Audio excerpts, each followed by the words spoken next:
Good afternoon, ladies and gentlemen. Today's engagement is a very brief one. You recall that a few days ago, the Bank of Ghana concluded its Monetary Policy Committee meeting and briefed the press.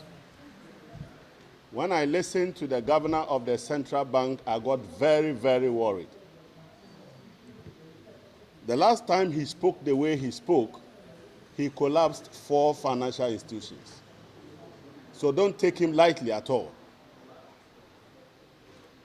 Today, I want to serve warning to the governor of the central bank, Dr. Addison, to stop the reckless loose talk and save our financial sector.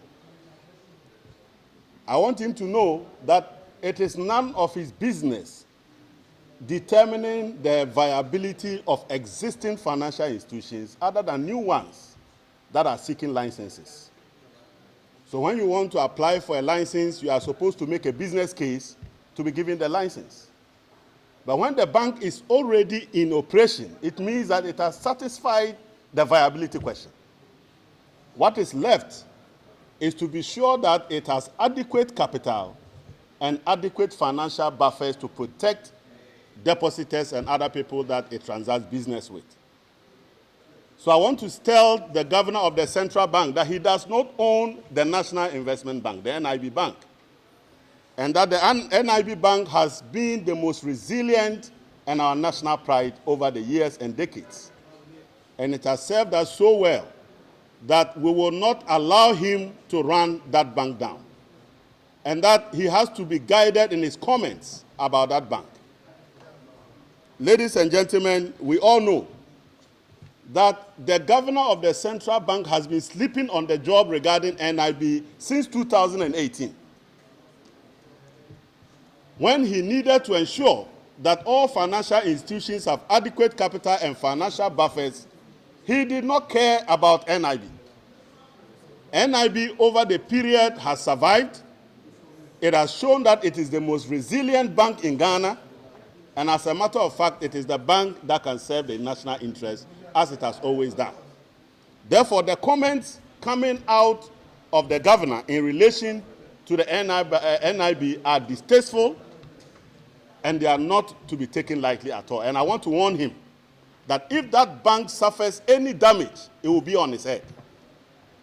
Under the IMF program, the government has programmed 30 billion Ghana cedis for banking sector resolutions.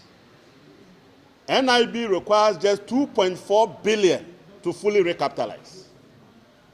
He should take just 2.4 billion of the 30 billion and give it to NIB. You have 30 billion to destroy banks. Another bank needs just 2.4 billion. What would be the most sensible thing to do? Give that money to NIB, and NIB will be a superstar in our financial sector. It appears that they are bent on doing something cynical with the NIB, and we will not tolerate that. Ladies and gentlemen, we are all aware that when they decided to take 9 of our banks, they put 2 of them into what they call it, Ghana Commercial Bank. Initially, 2 banks to Ghana Commercial Bank. They put UT and Capital Bank in Ghana Commercial Bank.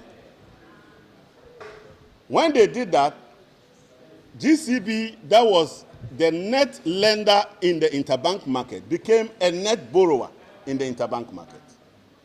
They destroyed the balance sheet of GCB. GCB has over the years been rebuilding, and now it appears they want to find another UT Capital Bank to give to GCB. They should remember that NIB has deposit of 5 billion Ghana cedis. It doesn't look like UT and Capital Bank. Out of this 5 billion, they should remember that the Ghana Armed Forces alone has over 1 billion of their provident fund being managed by NIB. Dr. Addison should understand that if the people who are in the armed forces feel threatened and descend on this country, to be on his head. He should remember that there are 20,000 men of the army plus 2,500 officers It is their money he's playing with. So he should be very, very careful with the NIB, in order that we do not get any mutiny in the army in our barracks.